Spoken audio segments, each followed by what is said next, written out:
1,20,000-এর মতো bell bond জমা হয়েছে এই বেল বন্ডের মাধ্যমে খুব স্মুথলি।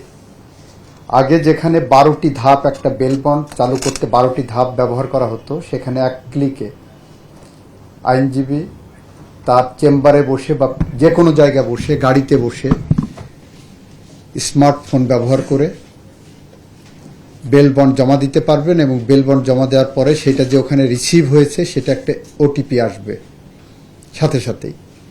এই প্রক্রিয়ার মধ্য দিয়ে বিচার প্রার্থী জনগণের ভোগান্তি অনেক লাঘব হবে, বিশেষ করে যারা আসামি আছেন।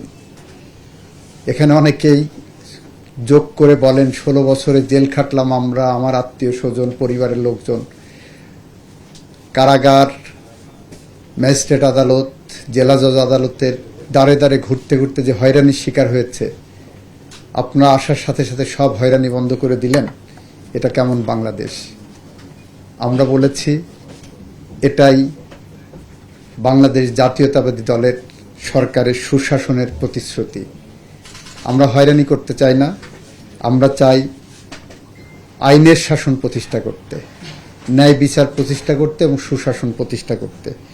তারই অংশ হিসাবে আগে 16টির সাথে এই বেল বন্ড কর্মসূচিতে আমাদের আরও 12টি জেলা সংযুক্ত হলো। এই সংযুক্তিতে আমরা অংশগ্রহণ করতে পেরে আমরা নিজেদেরকে গর্বিত মনে করছি, ধন্য মনে করছি। আমরা বিশ্বাস রাখি আপনাদের সহযোগিতায় আমরা এই কর্মসূচিকে জনগণের দোরগোড়ায় পৌঁছে দিতে পারব। আমরা কিছু কর্মসূচি হাতে নিয়েছি, যেমন লিগ্যাল এইড কর্মসূচি আমাদের অন্যতম একটি কর্মসূচি। আপনারা এখানে যারা জেলা জজ সাহেবরা আছেন, বারের নেতৃবৃন্দ আছেন, তাদেরকেও বলছি, ইভেন কারা কর্তৃপক্ষ আছেন আপনাদেরকেও বলছি, যদি দেখেন কোনো মামলা কম্পাউন্ডেবল মামলায় কারাগারে কেউ বন্দী আছে, আপনার জেলা লিগ্যাল এইড অফিসের সাথে যোগাযোগ করেন। বিচারক যারা আছেন, দেখেন যদি কম্পাউন্ডেবল মামলা হয়, নেগোশিয়েবল হয়, আপনারা এইটা লিগ্যাল এইডে পাঠান অথবা নিজেরা নিষ্পত্তি করে। বছরের পর বছর একটা মামলা যখন ঘুরে, তখন ওই মামলার পিছনে সরকারের বিপুল অর্থ খরচ হয়। আর এই বিপুল অর্থ খরচের শুধু কারণ না, আরেকটা কারণ হলো, ধরেন এইসব ছোটোখাটো মামলার জন্য বড় মামলায় অনেক সময় আসামিরা ছাড়া পেয়ে যাচ্ছে, ক্রাইম বেড়ে যাচ্ছে। এই জায়গাটা আপনারা যদি একটু জুডিশিয়াল অ্যাক্টিভিজমের মাধ্যমে সহযোগিতা করেন, আমরা বিশ্বাস রাখি বছর ঘুরতে না ঘুরতে এই জুডিশিয়ারিও ঘুরে দাঁড়াবে।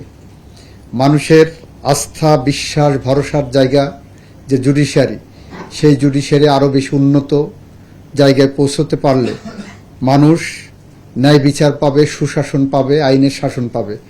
সেরকম একটি জুডিশিয়ারিকে এগিয়ে নিতে আমরা বেল বন্ডের পাশাপাশি মিডিয়েশন এবং অন্যান্য জায়গায় ন্যায় বিচার নিশ্চিত করতে যে প্যারামিটারগুলো আছে সেদিকে লক্ষ্য রাখব বলে আমরা বিশ্বাস রাখি এবং আপনারা সেই কাজে অগ্রণী ভূমিকা পালন করবেন।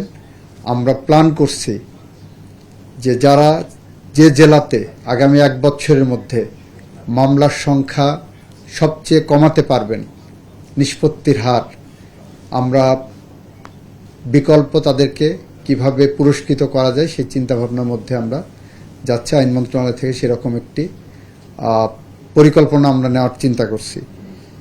এই কথা বলে আজকে 16টি জেলার এই বেল বন্ড কর্মসূচির শুভ উদ্বোধন ঘোষণা করলাম। ভালো থাকবেন। খোদা হাফেজ। বাংলাদেশ জিন্দাবাদ। সবার আগে বাংলাদেশ।